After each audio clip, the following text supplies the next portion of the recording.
नमस्कार मित्रांनो, तू हे रे माझा मितवा या मालिकेच्या येणाऱ्या काही भागामध्ये मित्रांनो एक आता असा जबरदस्त ट्विस्ट आपल्यासमोर बघायला मिळणार आहे। त्यामध्ये मित्रांनो असं होणार आहे की आता मात्र अंजली समोर आता राकेशच्या मोबाईलवरून आता वल्लरी आणि राकेश या दोघांचा सत्याचा बॉम्ब फुटणार आहे। कारण जी रेकॉर्डिंग मात्र राकेशने वल्लरीची करून ठेवलेली असते ती रेकॉर्डिंग मात्र आता सगळ्यांच्या समोर ऐकायला येते। म्हणजे वल्लरी मामीचे आणि आता उदयकांत या दोघांचे फोटो राकेशच्या मोबाईलमध्ये असतात आणि त्या फोटो आणि ती रेकॉर्डिंग सगळं काही आहे हे अंजली समोर आता सत्याचा उलगडा होणार आहे। तर तेव्हा आता मित्रांनो आता ईश्वरीवर आरोप करणाऱ्या आणि ईश्वरीला घराबाहेर काढणाऱ्या ह्या अंजली आणि आजी यांच्यासमोर मात्र आता हे सत्य कसं येणार आहे। आणि त्यात म्हणजे आता हे जे काही आपले रमाकांत राजशिर्के आहे तर ते सुद्धा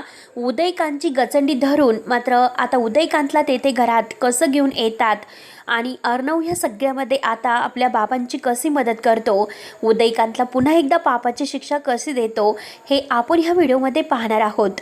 आता त्यासाठी मित्रांनो व्हिडिओ शेवटपर्यंत नक्की पाहत राहा। त्यानंतर आता बघा घरामध्ये बारशाचा कार्यक्रम असतो आणि ह्या बारशाच्या कार्यक्रमाच्या दिवशी ईश्वरीला घराबाहेरच्या बाहेर काढायचं असा वल्लरीने आखलेला एक डाव असतो। शेवटी आता ईश्वरीला ते घराच्या बाहेर काढण्याचं ठरवतात। कारण जेव्हा त्यांच्यासमोर आता वल्लरीने हे फोटो दिलेले आहेत आणि ते फोटो आल्या क्षणी मात्र आता सगळ्यांना एक धक्का बसतो। आजी ईश्वरीवर इतकं प्रेम करते पण ती आजी ते फोटो पाहून आता इतकी ईश्वरीवर रागवलेली असते आणि माझ्या सात्विकाच्या मृत्यूला जबाबदार असणाऱ्या बाईच्या मुलीला मी आता घरात नाही ठेवू शकत हे आता ठरलेलं असतं। तेव्हा ईश्वरीला हाताला धरून जेव्हा त्या घराच्या बाहेर काढतात त्याच वेळेस अर्णव तेथे धावतच येतो। अर्णव धावत आल्या क्षणी मात्र अर्णव सगळ्यांना तोंड अगदी उत्तर देतो की काही झालं तरी आता मी तुम्हाला नाही सोडणार, कितीही झाले तरी आता हे बघा तो भूतकाळ तुम्हाला आत्तापर्यंत माहिती नव्हता पण आत्तापर्यंत मी ईश्वरीचा रागराग करत होतो। मी काय ईश्वरीचा रागराग करत होतो हे तुमच्या लक्षात आले असेल। पण जेव्हा माझे डोळे उघडले, ईश्वरीने माझे डोळे उघडले आणि हॉटेलमध्ये घडलेला सर्व प्रकार अर्णव सगळ्यांच्या समोर सांगतो पण तरीसुद्धा आता अंजली आणि आजी ह्या काही विश्वास ठेवायला तयारच नसतात। शेवटी काही झाले तरी आता ही त्याच बाईची मुलगी आहे आणि आपली सात्विका या बाईमुळे सोडून गेली। आता ईश्वरीला राहवत नसतं।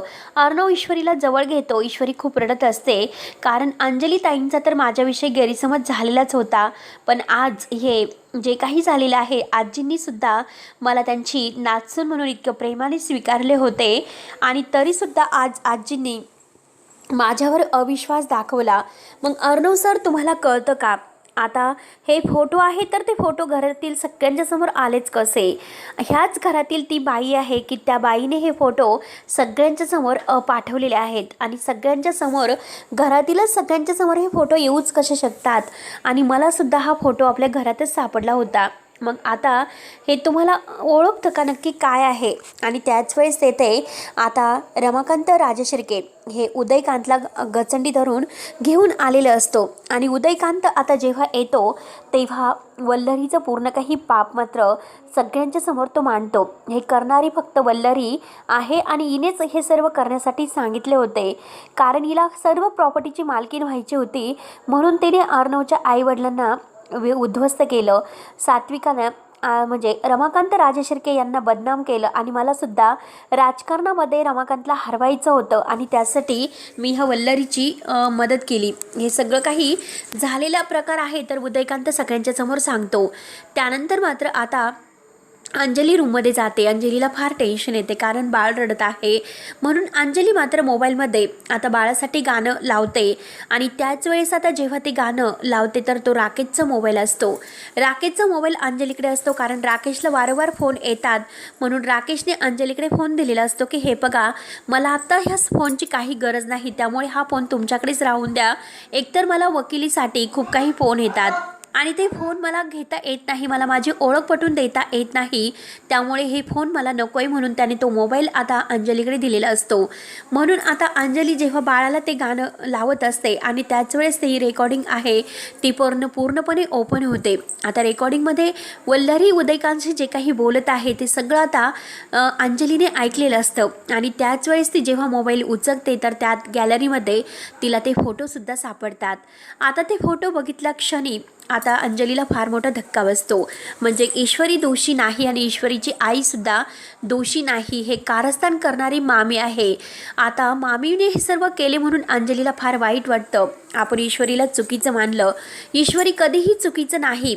आणि त्यात म्हणजे राकेश विषयीसुद्धा त्या रेकॉर्डिंगमध्ये सर्व काही आहे. कारण राकेशने जी वल्लरीची रेकॉर्डिंग केलेली आहे तर त्या रेकॉर्डिंगमध्ये राकेशने त्या रियाबरोबर जे काही गुलछर्रे उडवलेले आहे ते सगळे फोटोसुद्धा आता त्या मोबाईलमध्ये सापडतात.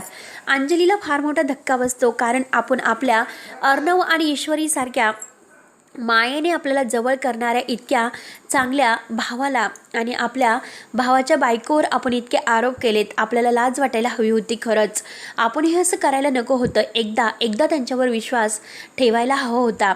अंजली खडकनी उठते, पण आता वेळ गेलेली नाही. ईश्वरीला म्हणजे निर्दोष सिद्ध करण्याची हीच ती वेळ आहे. काही झालं तरी मला ईश्वरीची माफी मागायला हवी. म्हणून अंजलीचे डोळे उघडल्यानंतर अंजली घाईने ईश्वरीच्या रूममध्ये येते आणि ईश्वरीला बाहेर बोलवते. अर्णव ईश्वरीला काही कळत नसतं. अर्णव ईश्वरीला असंच वाटतं की अंजलीताई नक्की मला घराच्या बाहेर काढतील. ईश्वरी म्हणते की हे बघा अंजलीताई, मी तुमच्या पाया पडते, पण मी लवकरच तुम्हाला सगळे काही पुरावे देईल आणि मला तुम्हाला सगळ्यांना एक असं सत्य सांगायचं आहे.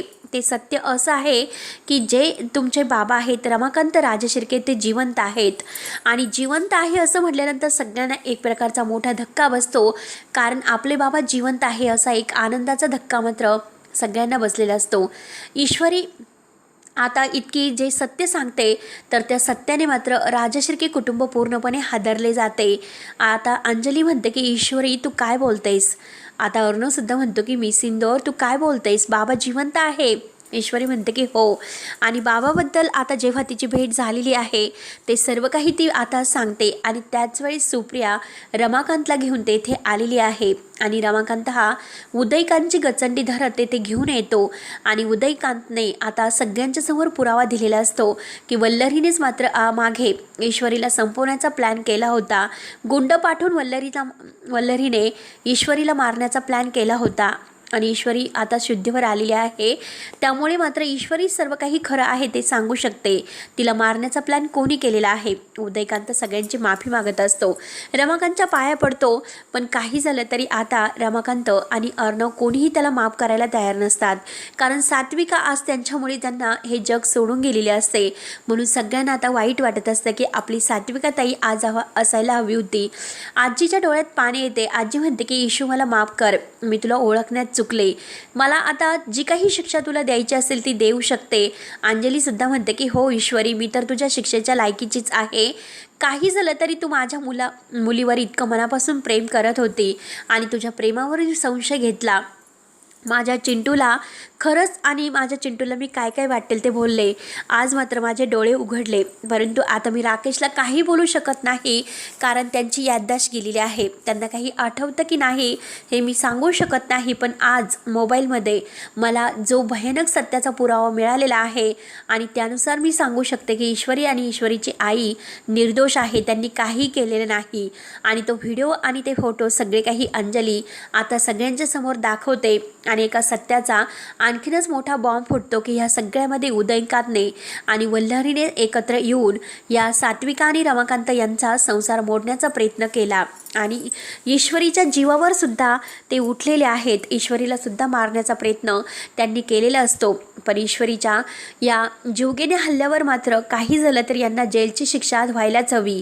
मामीकडून आपल्याला अशी अपेक्षा नव्हती, म्हणून अर्णव मामीवर खूपच भडकलेला असतो. मामीचं जे रूप आहे ते आज सगळ्यांनी ओळखलेलं असतं. अविनाश मामा मामीशी असणारे सगळे काही संबंध तोडून टाकतो आणि या घरातून चालती हो, या घरात तुला राहण्याची कोणतीही लायकी नाही, तू जाऊ शकते, कुठेही जाऊ शकते. वल्लरीच्या अगदी डोक्यावर पूर्णपणे टेन्शन आलेलं असतं. काय करावं तेच काही तिला कळत नसतं. तेव्हा ईश्वरी खूप आता खुश असते, कारण अर्णव आणि अंजली ताई या दोघं एकत्र आलेले असतात. अंजलीचा गैरसमज मिटलेला असतो. ईश्वरी, अंजली, आता हे अर्णव हे तिघेही एकत्र येतात, एकमेकांना घट्ट मिठी मारतात आणि सर्व सत्याचा उलगडा होतो. रमाकांत राजशिर्केसुद्धा आल्याने सर्वांना एक खूप मोठा आनंद होतो. ईश्वरीने सगळ्यांना आनंदाचा धक्का दिलेला असतो आणि एक सरप्राईजसुद्धा दिलेलं असतं. तेव्हा आता मित्रांनो, पुढे नक्की काय होणार आहे हे बघायला विसरू नका आणि व्हिडिओ शेवटपर्यंत नक्की पाहत राहा. जर काही आता चुका वाटल्या तर प्लीज क्षमा करत जा आणि खरंच मनापासून अगदी व्हिडिओ बघितल्याबद्दल धन्यवाद.